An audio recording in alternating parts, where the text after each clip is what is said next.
Octavio joue du violoncelle et chante les chœurs. Voilà. Raphaël, guitare-voix, j'en oublie ce que je fais. Il y a Kenzo qui fait du clavier et chante des chœurs, Reda qui fait de la batterie et Benoît de la basse. C'est Kate T. Parker, qui est une photographe américaine. Et on l'a connue parce que le producteur du disque a travaillé avec cette même photographe pour une autre artiste et il nous a dit allez voir les photos de Kate Parker. On ne sait jamais, étant donné que je suis en contact avec elle. Et en regardant ces photos, si tu veux, dans un temps assez réduit, on a choisi notre pochette. Contrairement à la musique, on a pris beaucoup de temps. La pochette, ça s'est fait très rapidement. Écoute, le temps, on pourra en parler tout à l'heure. Des fois, ça prend du temps, des fois, c'est très rapide. Toujours est-il que c'était assez compliqué, et c'est toujours assez compliqué de trouver quelque chose sur lequel on tombe tous les 5 d'accord.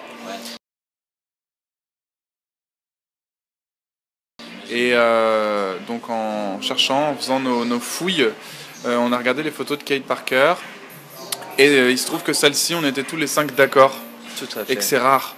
Et je crois que cette photo nous a évoqué quelque chose d'assez simple. C'est un moment de vie. Et cet album, ça parle d'humain, ça parle d'humain sous toutes ses coutures, des moments forts, des moments joyeux, des moments tristes, des états d'âme joyeux, tristes, ça parle de l'humain, quoi. Un voyage de la vie, je dirais même. Un voyage humain et aussi un voyage personnel, je pense, pour tout un chacun du groupe. Voilà, à travers cet album. Ouais.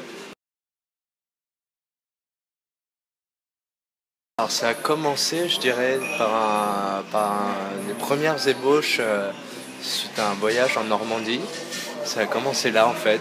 On s'est installé dans une petite maison et on a ramené plein de matériel, batterie, basse, enfin tout ce qu'il faut pour s'enregistrer en fait. Et c'est devenu un peu le lieu de création. Voilà, on venait chacun un peu quand on voulait, quand on pouvait. Et c'était un été, c'était au mois d'août, juillet, août, c'est ça ? Ouais, juillet, août. Et ça a commencé là en fait. Raph s'est mis à écrire plein de choses, nous on s'est mis à composer.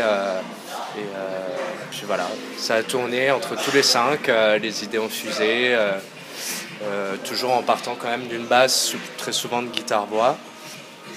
Et voilà, donc ça a commencé là. Il y a eu plein de titres, puis il y a eu d'autres aussi. Après, ça a évolué, parce qu'on n'a pas pu rester dans cette maison. On a, si tu veux, pendant longtemps, on n'avait pas d'endroit pour travailler. Et quand on a un groupe, c'est toujours plus compliqué quand on n'a pas d'endroit pour se retrouver à 5. Donc on essayait de trouver des petites maisons secondaires, des maisons d'amis. Et on s'est retrouvés 2 fois en Normandie, dans des maisons d'amis. Et puis une fois... dans un château. Ouais. Un château. Un château, alors là c'était incroyable. C'était incroyable, ouais. Et suite à ça, on a eu besoin vraiment d'un endroit pour travailler en profondeur les titres qui étaient déjà là. C'était la dernière année avant de le sortir, le disque. Et là, on a eu la chance de trouver un studio sur Paris. Donc là, on a vraiment pu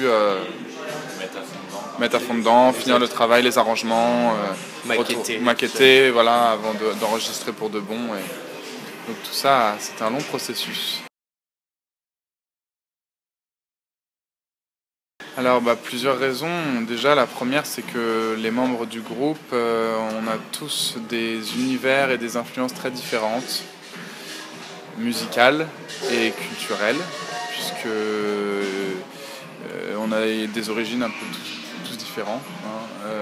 Et musicalement, vraiment, Octavio vient de la musique classique, Kenzo aussi, puis du jazz, le batteur très world music.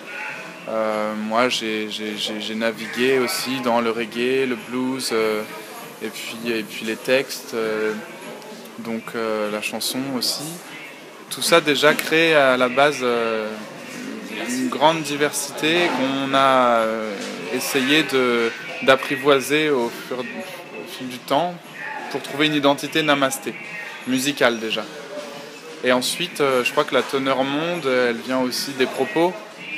Et je crois qu'on s'est tous retrouvés dans cette direction d'écriture où on avait envie de parler d'humain, de parler de l'homme sur la terre, de l'homme dans sa vie, de l'homme... envie de parler de l'homme. Voilà. Donc après, c'est vaste.